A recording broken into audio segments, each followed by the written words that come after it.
En una negociación política se negocia sobre todo el poder, pero también se negocia la forma de darle una salida digna a los combatientes. Por eso, una de las mayores dificultades que tendría el proceso de negociación entre el gobierno y las FARC será buscar un mecanismo que pueda garantizar con éxito la reinserción de los guerrilleros.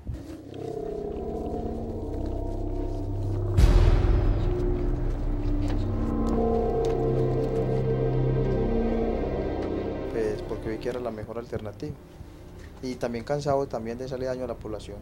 Un amigo me indujo a esto y la falta de la pobreza me llevó a esa situación. El Estado colombiano ha intentado de múltiples maneras y desde hace más de 50 años acabar con el conflicto armado interno. Una de ellas es la desmovilización.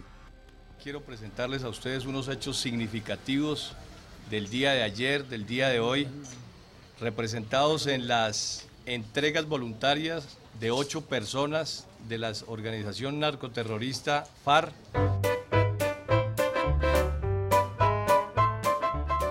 Para llegar a esto, el país ha recorrido un camino largo y tormentoso. Primero, en la década del 60, cuando las guerrillas liberales de los llanos orientales se desmovilizaron y entró en todo su furor el bipartidismo, desconoció y satanizó la existencia del enemigo interno. Luego, en la década del 80, cuando por fin reconoció a ese enemigo, se metió en unos modelos de negociación que dieron al traste porque, según los analistas, quisieron resolver hasta el más mínimo detalle. Cuando muchos creyeron que la negociación y la reinserción se habían encontrado y coincidido con una época de apertura nacional e internacional, los modelos fracasaron porque nunca apuntaron al objetivo final, acabar con el conflicto. ¡Por Colombia! ¡Por la paz! ¡Dejad armas! El final de la década de los 80 y el inicio de los 90 fue para muchos la época perdida y desperdiciada. Pese a que cayeron el muro de Berlín y los regímenes comunistas, Colombia estrenaba constitución y un Estado social de derecho. Pablo Escobar estaba muerto y 7 grupos guerrilleros se incorporaban a la vida civil. El romanticismo pasó y el conflicto se transformó, se escaló, se contaminó de narcotráfico, de secuestro, extorsión, desplazamiento, desaparición forzada y homicidios. Al punto que los 90 fueron catalogados con casi 342.000 homicidios como la época más violenta en toda la historia del país. Sí, de pronto todas las muertes que uno causó. Claro que uno es culpable, a lo menos soy culpable, más no responsable de las muertes. Cuando estuvimos convencidos que por la vía de las armas no lográbamos las transformaciones que soñábamos para el país, había que hacerlo de otra manera, y de otra manera es por la vía institucional. En los últimos 10 años, Colombia ha logrado sacar de la guerra a unos 48.500 combatientes, de los cuales 30.000 permanecen activos, pero una cifra similar sigue en el monte, con el agravante de que las de Colombia están entre las fuerzas armadas más grandes del mundo, con casi 500.000 hombres, y ese aparato gasta cada año el 6% del Producto Interno Bruto. El proceso de reintegración a nivel nacional avanza. Hoy en día tenemos activas a 32.000 personas. Vamos a culminar este año a 1.000 personas. Somos el primer programa social del Estado que va a empezar a culminar y va a empezar a cesar una condición y ojalá estas personas puedan ser ciudadanos con plenos derechos y deberes. Es pues largo el camino de los esquemas de reinserción y son muchos los intentos por lograr que los ilegales se reincorporen a la vida civil. Desde las mismas operaciones psicológicas, por medio de la propaganda, hasta la satanización del enemigo. Yo quedé embarazada en la guerrilla y traté de ocultarlo. Pero con tanto trabajo empecé a sangrar y me tocó contarle al comandante. No, el proceso, cuando se hace un proceso de dejación de armas, llegar a la vida civil, a lo que llaman la vida civil o a la vida institucional y legal es muy complicado. Primero porque la sociedad tiene una idea que le han construido a lo largo de décadas de que quienes están en la insurgencia es gente mala. Con errores y aciertos ya hay un camino trasegado. Sobre él, FARC y gobierno tendrán que construir un modelo de reinserción acorde con la época y acorde con las circunstancias actuales.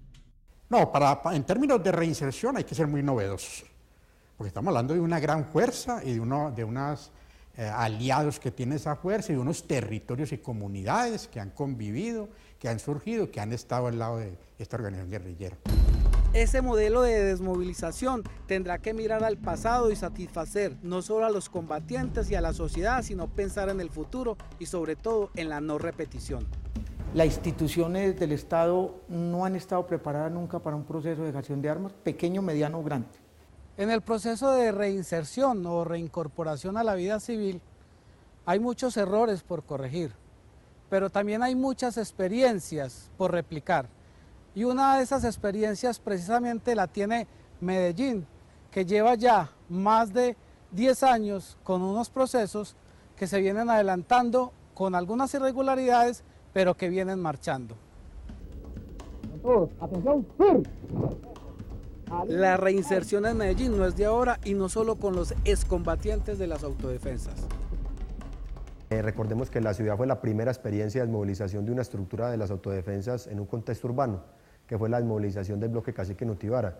Entonces podremos decir que la ciudad tiene más de 2 décadas de experiencia en procesos de reintegración social y económica de desmovilizados. Bueno, yo espero pues que el Estado a lo menos le cumpla, me han prometido muchas cosas, pues vamos a ver, que espero que cumplan todo lo que prometen. Pues. Yo estudié hasta 10º grado, a ver si termino de estudiar y mi cambio de vida ya. He estado estudiando, cambiando de vida, me gradué, estudié en el SENA, ahora soy chef. Medellín tiene un balance de desmovilización colectiva e individual. 5.673 excombatientes han pasado por el programa de reconciliación. Yo sí le creía a esto. Yo vi unas oportunidades de estudio laborales, los cuales en el momento supe adquirir y me han servido mucho. Es que es un tema bien amplio, hay que identificar escolaridad, hay que identificar cuáles son sus necesidades sociales, cuáles son sus habilidades sociales y empezar a trabajar en el marco de esto. La desmovilización no es la panacea ni la salvación, pero deja lecciones aprendidas y alguna efectividad porque se promueve en varios frentes. Más que todo, yo caí a esto por la situación del país me obligó, la pobreza.